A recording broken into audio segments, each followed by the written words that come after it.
Om Swastiastu, selamat pagi. Perkenalkan, nama saya Victoria Febriana Pandika. Di sini saya akan mempresentasikan makalah saya yang berjudul Analisis Paradigma Kesehatan dan Aplikasinya pada Epidemiologi Gizi serta Pencegahan Penyakit Tidak Menular (PTM) di Indonesia. Yang pertama yaitu ada pendahuluan latar belakang. Paradigma sehat merupakan bentuk perhatian masyarakat terhadap kesehatan pada rumah sakit merupakan upaya dengan menekankan pada aspek kurantif dan rehabilitatif, yaitu untuk membuat orang sakit menjadi sehat, sedangkan paradigma sehat merupakan upaya yang menekankan pada aspek promotif dan preventif, yaitu membuat orang sehat tetap sehat. Perubahan paradigma masyarakat menjadikan masyarakat sebagai pemeran utama dalam pencapaian derajat kesehatan. Gerakan pemberdayaan masyarakat merupakan suatu upaya meningkatkan kemampuan masyarakat guna mengangkat harga hidup, martabat, dan derajat kesehatan. Relevansi dalam bidang gizi dan dietika saling terkait secara erat membentuk fondasi kesehatan yang optimal. Asupan gizi yang seimbang sesuai kebutuhan tubuh berperan penting dalam mendukung fungsi organ dan sistem tubuh. Selanjutnya yaitu program Indonesia Sehat, terdiri atas yang pertama paradigma sehat, yang kedua penguatan pelayanan kesehatan primer, yang ketiga jaminan kesehatan nasional. Dan yang kedua ada tujuan meningkatkan kesadaran masyarakat terhadap pentingnya paradigma sehat melalui upaya promotif dan preventif, memperdayakan masyarakat untuk meningkatkan derajat kesehatan melalui perilaku hidup sehat. Yang selanjutnya yaitu dalam bab 2 pembahasan. Yang pertama, data kasus terkait epidemiologi gizi dan PTM di Indonesia. Ini adalah contoh data kasusnya.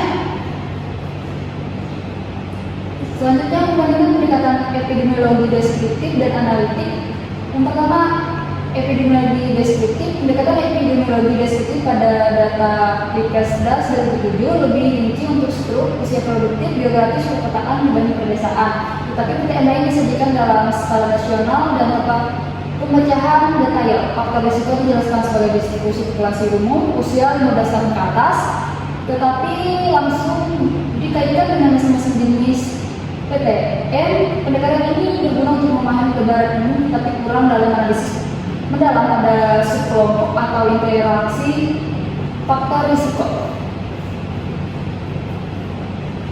Yang selanjutnya ada epidemiologi analitik. Pendekatan analitik menyediakan gambaran awal distribusi PTM dan faktor risiko tanpa menjelaskan hubungan atau pengaruh. Pendekatan analitik dapat dilakukan untuk mengidentifikasi hubungan sebab akibat antara faktor risiko merokok, diet, aktivitas fisik dengan PTM serta memahami peran lingkungan atau sosial ekonomi. Analisis analitik akan membantu menentukan prioritas intervensi berdasarkan faktor risiko utama yang memiliki kontribusi paling signifikan terhadap penyakit. Yang selanjutnya ada strategi intervensi berbasis paradigma kesehatan untuk mencegah atau mengendalikan PTM yang terkait dengan gizi. Berikut adalah strategi yang dapat diterapkan. Yang pertama, edukasi gizi.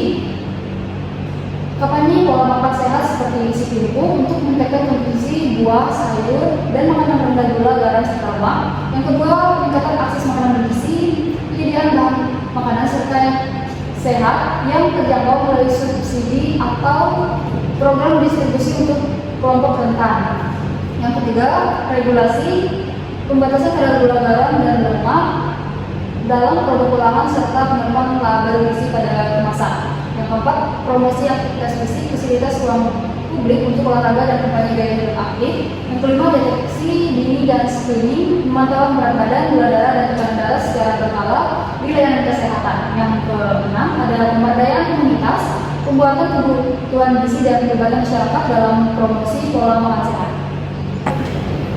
Kesimpulan yang saya dapat dari isi makalah saya yaitu penerapan paradigma sehat merupakan kunci utama dalam pencegahan dan pengendalian penyakit tidak menular PTM di Indonesia. Dengan fokus pada upaya promotif dan preventif, masyarakat akan diberdayakan untuk menjaga dan meningkatkan derajat kesehatannya melalui perilaku hidup sehat. Pendekatan epidemiologi deskriptif memberikan gambaran umum tentang prevalensi PTM dan faktor risikonya di Indonesia, sementara pendekatan analitik mampu menggali hubungan sebab akibat antara faktor risiko dan kejadian PTM untuk mendukung prioritas intervensi. Data Dikesdas 2007 menunjukkan bahwa PTM seperti stroke, hipertensi, dan penyakit jantung menyerang kelompok usia produktif dan dipicu oleh faktor risiko seperti merokok, kurang aktivitas fisik, dan konsumsi buah serta sayur yang rendah. Selanjutnya, strategi intervensi berbasis paradigma kesehatan menekankan pada edukasi gizi, meningkatkan akses makanan bergizi, promotif, aktivitas fisik, deteksi dini, dan pemberdayaan medis. Selanjutnya yaitu rekomendasi. Berikut rekomendasi untuk profesi gizi dan dietika dalam mendukung paradigma kesehatan masyarakat. Yang pertama ada penguatan edukasi masyarakat.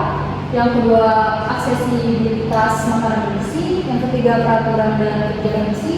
4, promosi gaya hidup serta sehat. Peningkatan program screening dan deteksi dini. Yang keenam, penguatan pemberdayaan komunitas. Yang ketujuh, kolaborasi lintas sektor. Baik, sampai sini presentasi yang dapat saya sampaikan. Jika ada kesalahan saya minta maaf, dan akhir kata saya ucapkan terima kasih.